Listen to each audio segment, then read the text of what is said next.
All right, listen here. I was going to trample around some more through the wilderness, if not the deserted moonscape, figuratively speaking, regarding such areas as acts and facts with their neighbors' primary and secondary affairs. And that sort of on one side, not of an actual stadium, but sort of on one side, and then thinking more than you have to, and thought that could analyze impersonally, could impersonally analyze itself, along with their team of thinking just as much as you have to, which results in what? Ordinary perceptions. Now that that is all clear and you can gaze out upon the neural playing field and go, what? I know Kyroots already used that tonight. But on that basis, could you en passant see that we could, based upon what we have been sketching out verbally, that we could say that ordinary thinking does not even deal in facts. It deals in something that resembles facts. Now, I pulled out, and of course now you take responsibility because you sit there and listened, of our use of acts and facts, recall. Acts being a kind of reflection of what would be the primary world. What at one time, if you were looking at the evolution in the three-dimensional sense, that before man had a functioning, speaking intellect at this end of his nervous system, at least for most people, that he would be dealing in what we were calling the primary world, and that would be the world of acts. No need to talk. Speech has nothing to do with it. And then contraire, or withal, or ergo, or thusly, or even a roadmaster. On the other side would be the secondary world in what we have been calling facts. Not scientific and not in the ordinary sense, but facts would be all forms of human communication that were not primarily based. All of man's human world, everything outside, as ordinary people would call it, the natural world. Everything that is singular to man, everything that's part of his civilization, his world of the intellect, his artistic world, everything that would distinguish a man, at least some men, from a beaver. Now, then by our own definitions, our own functional, operational definitions, then man's intellect, his secondary world, as we've already pointed out, is based upon facts as opposed to acts. So now, do I have the timidity? Do I have the nerve to say that it would be proper to note that at any ordinary level, the intellect, man's ordinary thinking, is not actually dealing in facts. They're dealing in something, I'll grant you this, they resemble facts. But notice this, I will admit the obvious, since I'm sure you would insist it, that what men ordinarily think of as being facts are facts. They do fit their own definition in the dictionary of facts. You get it? No? What men think of as being facts, what men think of as being human interpretations of the natural world, of existence, facts. They do fit the definition that men have given them. You don't like it or you just don't? So what else is new? But consider what facts we're going to be jumping back and forth, well, whatever we're meaning by facts, and then just what would be an ordinary connotation of facts. And so I'm sure you can jump fast enough to tell which is which.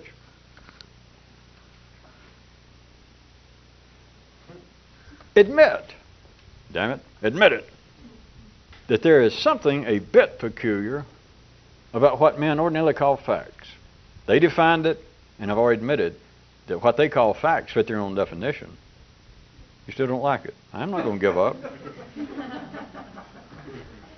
But you do understand that that's not just facts, that's anything. You can say, wait a minute, morality is not morality. You can say that. People have said that. But notice this, morality is morality, because whatever it is, it fits their definition of it. Okay. But at any rate, even assuming, even accepting the obvious, which you people obviously will not do tonight, that facts and everything else, that facts, contrary to what anything like a smart aleck like you or I might say just in the heat of the moment, that facts do fit the definition that men have given them. Men made up the word facts, men define the word facts. And for anybody to say, no, it doesn't even fit your own definition, well, you didn't fall off of a turnip truck. You are a turnip truck to say that. But even granting them that, thank you, something is a bit peculiar in the great world of facts. Is it not? If facts were actually facts, wouldn't they be providing man with a lot more than they do? Aha, see?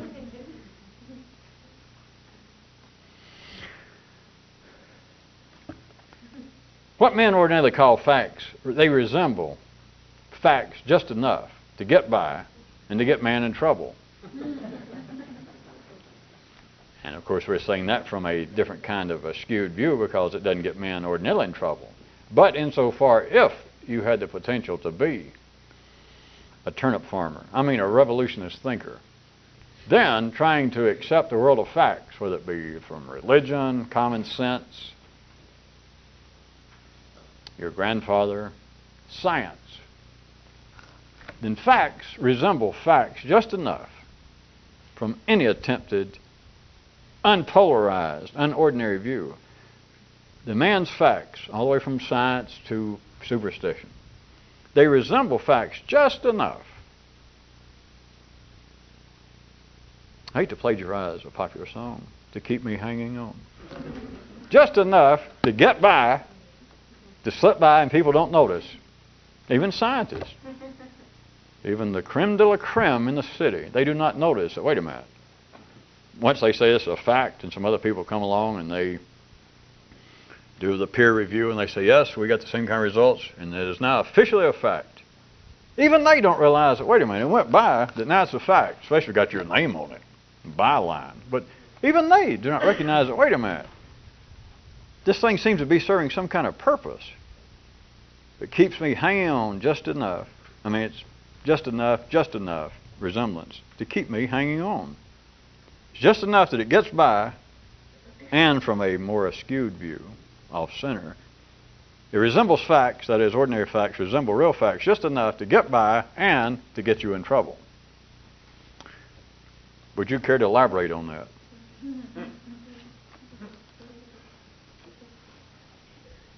You mean now? Oh, all right.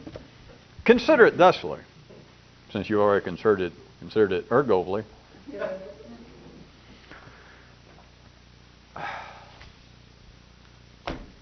If facts of all kinds were actually what men define as themselves as being facts, would they not by now? Or why would it be that they cannot seem to drag man from the world of explanations into the world of causes? That in some areas, men say that given just any sense of ordinary reason in sciences and arts and just everyday affairs, that we have enough facts, we have enough information in specific areas that although we may not have 100% of every little iota of data that might have some pertinence, that might bear on the matter in some way, that we by and large have enough facts that there's not much else to do here. You got down the law of gravity. And some of Einstein and some of the quantum mechanics is to the point that you could say, well, of course the law of gravity has not been repealed, which always gets a laugh in Alabama undergraduate school in physics, that it hasn't been repealed, and they go, hey, Hubert, repeal the law of gravity. Har, har. I don't know why you're laughing.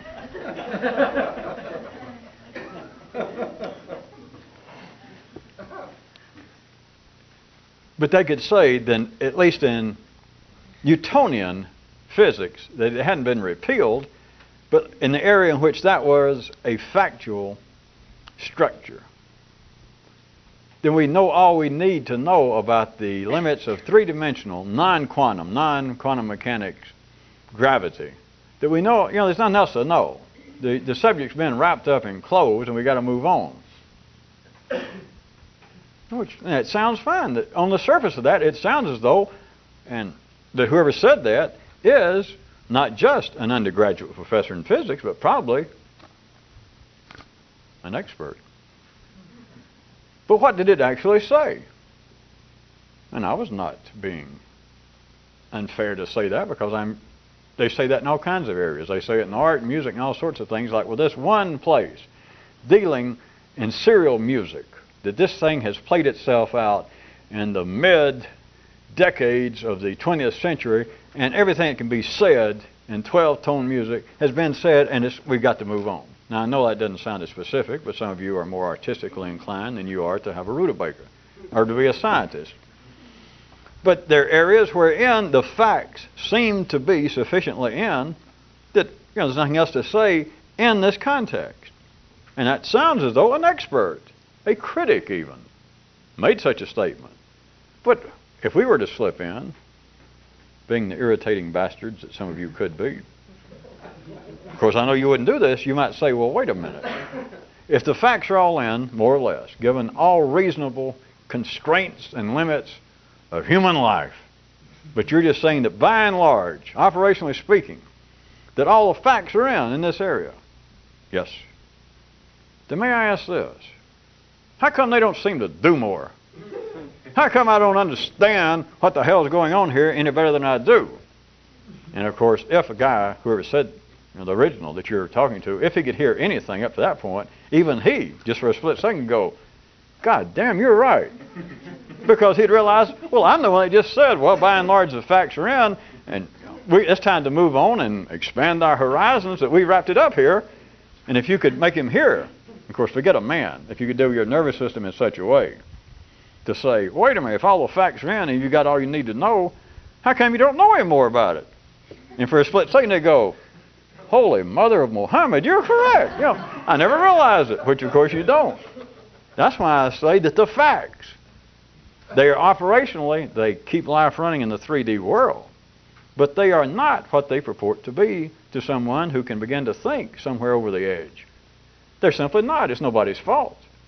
It is, to put it crudely again, I always like to say crudely because some of you, it kind of makes it slip by.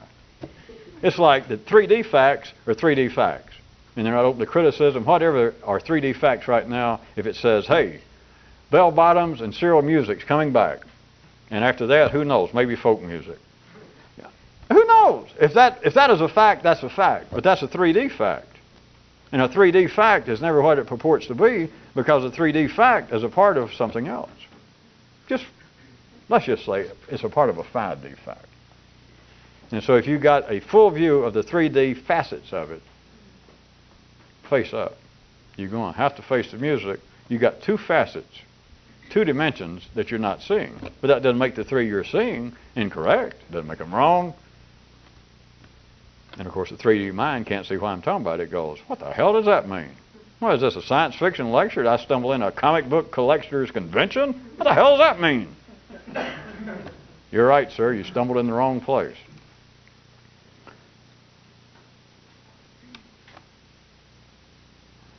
If the ordinary intellect could just get a quick view, it would see that there is nothing unjustified, there is nothing unfair to say that facts themselves are not even what the dictionary says it is. But you got to remember, now we've already admitted it is. You got to be able to think like that. Anything that the human mind, anything that a 3D mind, the 3D aspect of life's own nervous system via man, but anything a 3D mind defines, then that's it. If the 3D mind says that facts are such and such, then you're being silly at the 3D level to tell yourself or anyone else that, hey, that's wrong. It's not wrong. If it's wrong, they'll change it to something else. The majority, that is life, the main part of life's body. But it's not wrong. Whatever they define it as, then whatever later shows up and somebody says, oh, that's facts. I recognize that because I read in the dictionary. And somebody says, that's not facts. And they even come up with a mathematical, an artistic, an intellectual argument as to why it's not. They're wrong. You're wasting your time. Unless they become the majority, and then they're right. And then they're the hometown team, see. But if you don't have a hometown, remember, you can play just as dirty as you want to. Who's going to boo you? Forget the stadium and sports, regardless of what Kyroots said. If you got no allegiance, they can't shoot you. Are you a man without a country? Hell, I'm not even a man. Oh, okay. Somebody else. Bring up somebody here. We got a firing squad, and they've already got their guns aroused. There are bullets that are blood gorged, and somebody, I mean, you get a horny firing squad, somebody got to go. Are you a man without a country, a man with no allegiance? Not me. But see, they'll never notice, because even that's part of the dirtiness of the game. You're not a home team. You don't have a home city. I knew you'd like for me to clear up that Kyroot. Even ordinary intelligence, if you can see it for a second, by their own definition, you got to remember all this now. What ordinary men call facts are facts. They're the ones that make up the definition. That is the 3D world. They define facts that's in the dictionary. They define mushrooms. They define the color beige. And for you to come along, which parts of the last body, that's part of the growth process, will come along and complain about the dictionary. Or as your grandmother used to say, that man would argue with a billboard, which is the same thing. If the dictionary says so-and-so, and you come along and say, aha, that's not true, you're a critic. You're waiting for the arrival. Maybe he won't fly in, but if he's passed out, maybe they just throw him off a building on top of you. Captain Irony is about to fall on you. That's all you're doing. Because if it says facts are so-and-so, chairs are so-and-so, whatever it says, that's what they are. That's why I kept going through that and kind of being theatrically sarcastic, like, don't you get it? If they say that's what it is, that's what it is. They made up the name, they made up the definition. How can they be wrong? Well, they define that, but it's not exactly right. Right here in the dictionary, something important. Let's forget chairs and toupees. How about God or goodness? Their definition of goodness or God is not correct. Whose is not? It's a bunch of men, that is, a 3D aspect of life's nervous system, made up the word. And they made up the definition. If you don't realize that you are now working, you're not just a critic on life's ordinary paper. You're on some kind of throwaway sheet that they're giving out over in Palookaville in Arkansas. That's where you're a critic. And for you to say, no, that's not correct. All you got to do is think about it, if you can think. Well, then you have to realize that if life makes up a word and then makes up a definition, and if somebody comes along and says, no, that's not right. All right, let's go back. You didn't fall off a turnip truck, and you're no longer not even a turnip truck. You're out in the middle of the highway looking for turnip trucks saying, this way, come get me. How can it be wrong? It made up the word, it defined the word, and of course that's part of the plot progress of life, because it does change, but at any given time, know that you are a critic on a paper. I say giveaway, they're probably having to pay people a few cents to even take it home with them, and plus it has free coupons. But for you to say, you, that is, you're anybody, to just realize where you are on the fringes of life's even ordinary amount of thinking, for you to go, no. When I start thinking about God or goodness or morality, important stuff, and what men now call it, all right, I'll look in the dictionary. And you're right, that's about what the prevailing attitude in my city, my surroundings is. You're right. The dictionary does say that. But I'm going to tell you what. The dictionary, and of course men, ordinary men who wrote that, they are wrong. Think about it. I mean, you stumbled upon the Pied Piper, and he says, hey, here's a rat. And you've never seen a rat, you've never even heard the word, and he says, here's a rat. And you leave and you go tell your friends, boy, that guy must have thought that I was a moving target for a turnip truck. That wasn't a rat.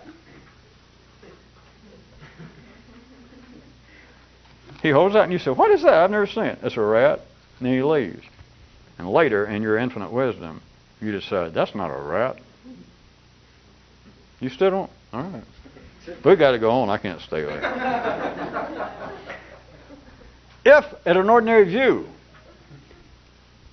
the intellect could think as it says it can think according to the dictionary, it would realize that facts are not quite up to the job.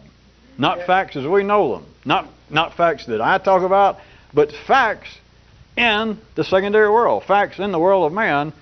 Because if facts were actually facts, as we all think they are, all of us sane, middle-class, decent people, from scientists to artists to religious people, everybody.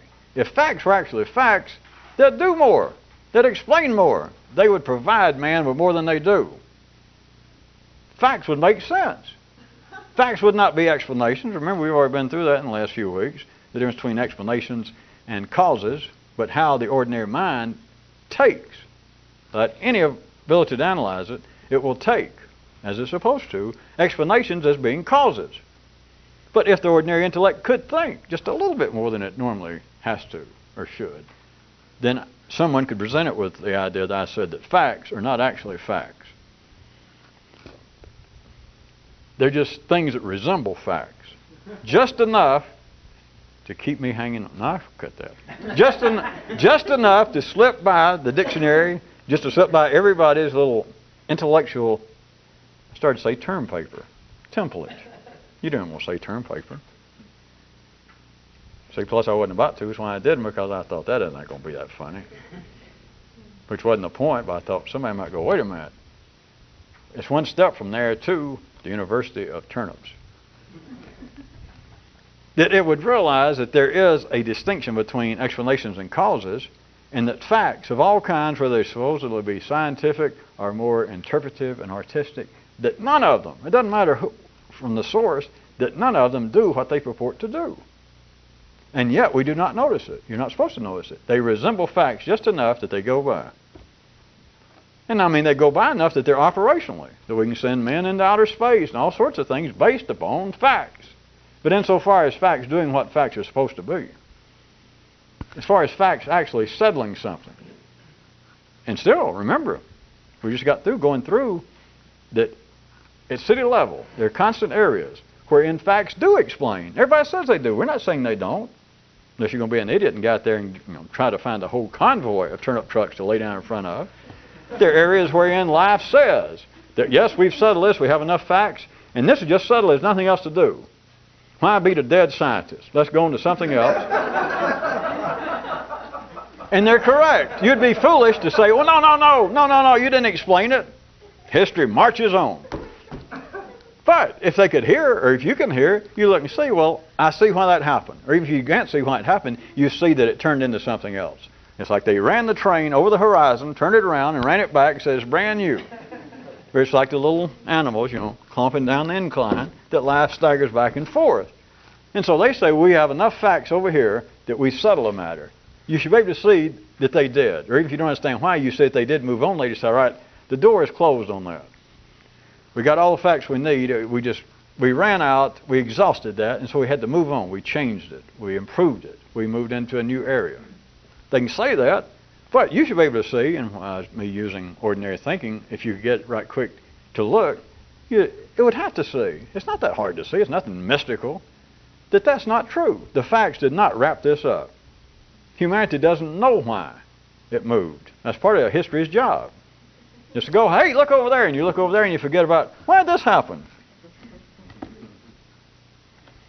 Because the facts, historically, whether it be 1,000 years ago or 2 months ago, the facts that say, well, we've closed the door on this. This matter, this case is about wrapped up. There's nothing else we can do, and so we have moved on. We've expanded. We've come up with new variations. We're moving our field of inquiry. We're moving our actual operations on.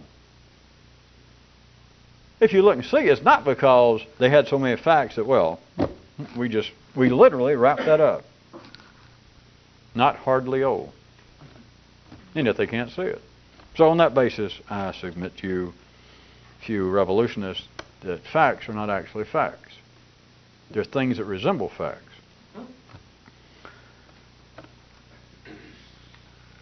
But consider once you are good and civilized. Make that a term. You're good and civilized. Acts and the primary become inseparable from facts in the secondary. They damn near become indistinguishable. Now we've talked about this around the edges for the last few nights or so, but it has absolute everyday operations and examples that help control the destiny of man. Makes you do what you do without knowing it in areas that no one ever sees. And we're not herein calling upon the expertise of Captain Irony.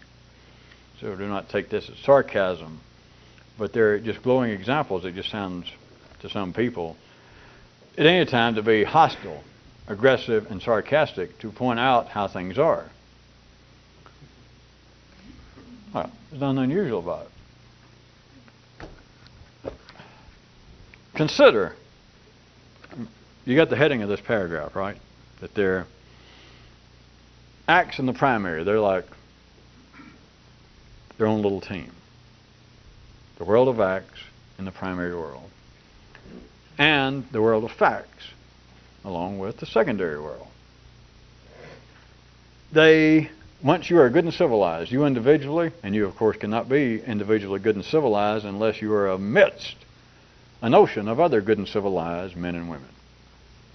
But once you're there, these two teams become inseparable. Inseparable. Now here's one that is why I eschewed any possibility of Captain Irony flying in here and saying, aha, another job for me. Consider. And it strikes me, in my humble opinion, as being el primo example, because it drags in the very things that ordinary humanity, taking my kind of terms of the world of acts and the primary world, is closer to what ordinary intelligence might ordinarily speak of as being the natural world. And then me speaking of the secondary world of man, the unique intellectual world of facts. Then if an ordinary intelligence was considering this and they had already taken my first group and said, well, you're talking about the natural world. And then they'd say, all right, compared to that, what you're talking about now is kind of like man's invented world, man's civilized world. And I could say, okay, let's go with that. And so the example just hits right down in the middle of one of those rows. Such as, how about a man who simply adores nature? And in fact pursues as his hobby nature. Remember, we're talking about a good civilized man, no irony, no sarcasm. A good civilized man is going to, there's no doubt about it, he's not debating, that is his hobby, nature. Such a man will not be satisfied, cannot be satisfied in his pursuit until he begins to study and probably learn all the names of the trees and the birds, whatever his particular area. Do you hear? Let's say he takes a great interest in birds. He just always interested in birds, and maybe he ends up maybe in a related field, maybe not, but his hobby is birds. And you'll find this man, and I'm not saying he'll never go out, or if you're walking along with him, he might go, ooh, listen, that's a beige-breasted seersucker. Sapsucker, maybe. Be thankful, I almost said worse.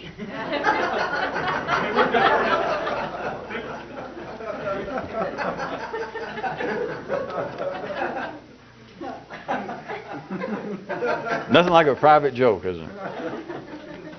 But think, now remember, no irony and no sarcasm. This is the nature. There's nothing wrong going on. But we're talking about a civilized man, a man with a college education, a man with a doctorate degree in something. Seriously, is interested in birds. It's a great hobby. We all love birds. There's nothing wrong with any of this, is the point. But nowadays, and it's not just nowadays, but if you are good and civilized, can that man go out and simply, whatever you would do, and just go out and hang around birds, just sit there and look at birds? You know the answer is no. I'm not saying that he could not enjoy that, but what's he got to do to actually get the maximum fulfillment of this adoration, this love of the primary natural world? He's got to go buy books, go take a class, go sit down and memorize the names of the birds. Think about it. Get away from that polarized area wherein you, I know you laugh, but I know all of you since I've made up the term, now you imagine yourself jumping into a dark closet and putting on your Captain Irony uniform. There's nothing ironic here. Because remember, ironic, again, is one of those places that they made up the word in the dictionary, but they got the wrong definition. Ironic is just synonymous with natural. That's all it is. With that Kyroot about the guy that stood down the tracks and says, they keep running those trains out of sight, turning them around and bringing them back and claiming they're new. That's irony. It's the expected. It's the inevitable. But consider, I just thought that was a great example. Thank you. That what could be more natural than a love of nature? I think they even have a similar root. Linguistically, not canally speaking. But for a man, if you're good and civilized, you could not be satisfied. Anything is natural. It's primary. It's primeval. But to take even our own words, primal, than a love of birds. But nowadays, not this guy, you, if you're off at the ordinary level, the hobby would not be as fulfilling as possible unless you drug in. It's inseparable. You wouldn't have to think about it. You don't debate. If you were interested in birds and that became your hobby, you never sit around and think, wait a minute, do I need to go learn the names of the birds? What's that going to add to my enjoyment? Boy, that is ironic. That's dumb. Nay, nay. That never even crosses anybody's mind. It's not supposed to. But of course, in one view, it's why you gave a giggle and me doing a bit of theatrics. We could, go, yeah, gag me with somebody that's that dumb. You're going to study nature. Yes, that's my hobby. And yet, how many hours? I bet you spend as many hours, or down near as many hours in a library or at home in a book, reading up and keeping track about new birds they find as you do out in the field. Maybe the guy go, well, you could be right, but so what? And you think, good God, you dumb idiot. Wrong. But you do see that was the whole point, to take something that would seem to be, to use even our terms, primary. The world of acts. They would call it the natural world. A man loves to study nature. It could, of course, been trees, but the birds. But the hobby, it is now inseparable, which we're not talking about birds and hobbies, remember. We're talking about the connection where this one started between the primary world, which is also the world of acts, and its relationship to the secondary world, which is the world of facts, and how they are, once you're civilized, which all of you are, they are inseparable. It's not a question, some way I'm going to separate this and better myself. I mean, if you're going to do that, commit suicide. Not do it slowly, you don't have to do it immediately. I mean, it's nothing to me, but take up bloodletting again. Look at that as being a self-imposed medical sport. But that's all you're doing, because they are inseparable. If you're good and civilized, which you are, and you cannot back up. You know all about the tire damage and all that. I don't have to keep telling you. You can't back up. But they are inseparable in a way that no one knows. And that's why I drug this out, that you can, verbally, I can kind of dissect it, playing you show me yours and I'll show you yours, remember? That in a sense you can go, well, isn't that foolish? Isn't that impertinent for a man to say? If he's correct, he says, I love nature. My hobby, I spend most of my hours outside my job studying birds. And then you watch him a while, or you talk to him, and you say, wait a minute. You spend as much time, I've been following you, spend as much time at home reading books, reading magazines. You spend as much time going out to the newsstands looking to see, are there new magazines on bird watching? And the guy say, well, I told you my hobby. And you try to say, well, don't you see the folly in this? Don't you see that? Good grief. If you like birds, what the hell does it matter what the name is? Why do you spend so much time in libraries reading magazines? Get there and look at the birds. And the guy would say, well, I do. But then, of course, this guy, he's sane. Ordinary guy. By then, he's beginning to, want to get away from you, looking around for some kind of sharp object in case you get any wilder. They are inseparable.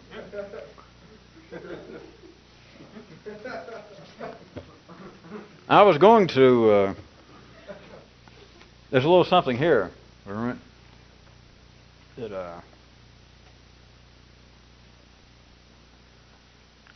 closely related, parallel track, as long as we're here.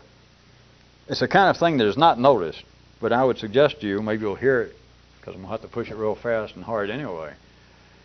that there might be here a very influential nexus between the two human worlds of, like the natural, we're just talking about studying nature and birds, this kind of natural, or we call it primary world, and the kind of man-made world, as other people would call it, and we're calling the secondary world. There is a particular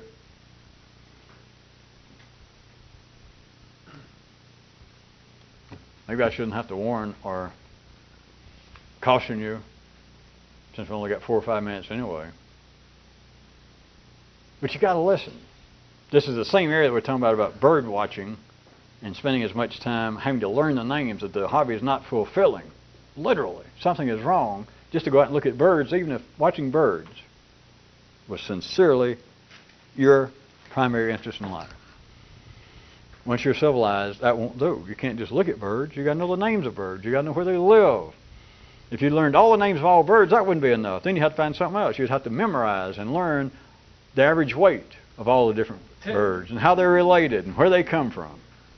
But they're in that same area, but a little probably spookier, is this. It's a very important, I was suggesting, an influential connection that has never been analyzed, and I'll give you the best,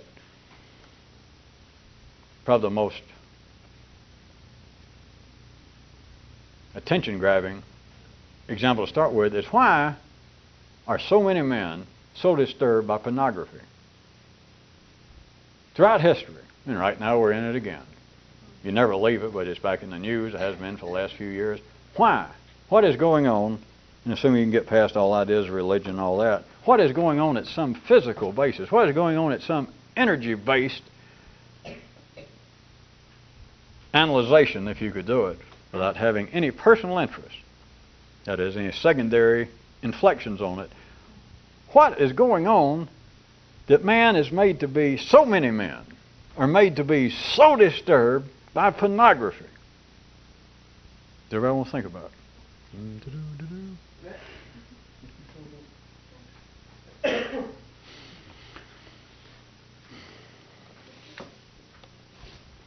Well, what is pornography?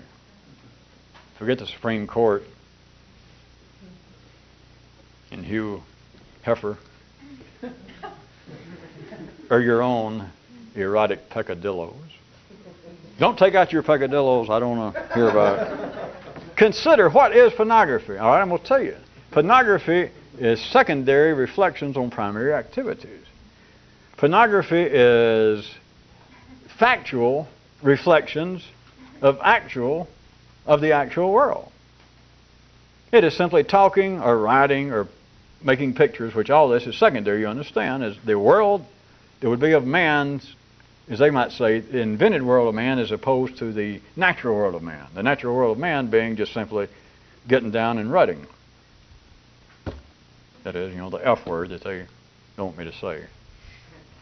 Of course, rutting sounds, I guess according to where you're from. Rut, rut, rut. Anyway, the actual silent, just the act, the sex act.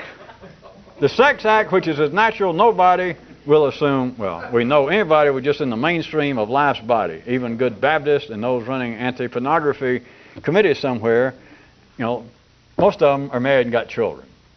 So it's not a matter that the sex act is what's disturbing, but it's something else. And of course, then they can attempt to what?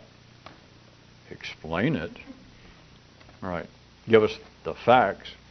Well, why are you against pornography, sir? Well, look right here in John 17, or look right here in the Quran, or wherever the hell, and they point, the facts, the explanation. The possible cause. I'm suggesting to you, it is a secondary, it is a talking about, it is a factual presentation of something that is actual. It is secondary manifestations of the primary. Now, this goes on all the time. We just got through pointing out that they become inseparable. But what is it that is so disturbing? Is there something in there, as I was hinting to start with, an unnoticed, very influential connection, and it comes out in certain ways? Beyond pornography, how about all the other primary activities? If not being disturbed which I use pornography, I admit it, as being kind of an attention getter. But the other primary activities, you got a similar situation that if men are not disturbed by factual representations of other primary activities, let me point this out to you. They have a staggering disinterest, which is almost the same thing. No one sits down and reads, now don't get confused. They'll read a cookbook about the preparation, something leading up to food. But no one will sit and read. No one will go to a movie. No one will sit there and pay to watch somebody else eat. Or you won't go buy a book that describes eating. You'll read a cookbook, or you might watch a TV show showing a guy cooking. They're popular. But you will not sit there and watch a show that's saying, here it is, Chef so-and-so, and for 30 minutes, even on PBS, as dull as they can be, nobody's going to sit there. You're not going to sit and watch a guy eat. Or the other important thing besides sex and food is rest. Are you going to go pay money? Don't remind me of Warhol and the people in New York were dumb enough back in the 50s to fall for that stuff. Well, never mind. That's the world of art. Are you going and paid to see somebody sleep? Would you go under the counter? They're selling books, and it describes a woman getting in bed. And for the next 200 pages, it describes a full night's sleep. You may not be disturbed. That's not pornography. But may I suggest it would be an almost overwhelming disinterest by everybody. But don't, in shelter, you'll read an architectural book of plans or something, but would you sit and watch somebody build a house? Would you watch somebody just live in that? Well, you might watch them build it, the preparation going into it and part of that. But once the thing becomes primarily operational, are you going to go and pay to read, to see a movie of somebody just living? Just eating. Not them preparing food and telling you what they're preparing and talking about how they're going to enjoy it and how it even may be an aphrodisiac. You'll go along with all that, but the actual primary act itself, it's either, I was going to say, people have no interest. And my suggestion, we're trying to get you to grab hold of a live wire to start with, was pornography. It's not just a disinterest. Of course, there are people who are disinterested, their attitude, even people who are not religiously inclined. There are a few people around that I'm sure that they're not the majority either way, one of the leading teams, but just have no particular interest in pornography one way or the other. Like it's just, I love sex, but what the hell, watch somebody else do it or read about it. Jesus, I'd rather eat a turnip. No, I just soon eat a turnip. Complete out of tape, eh? It's all over? Well, fuck it. How about that? I wanted to say that. Now if you tell me the tape's run out. Now shit on it. All right.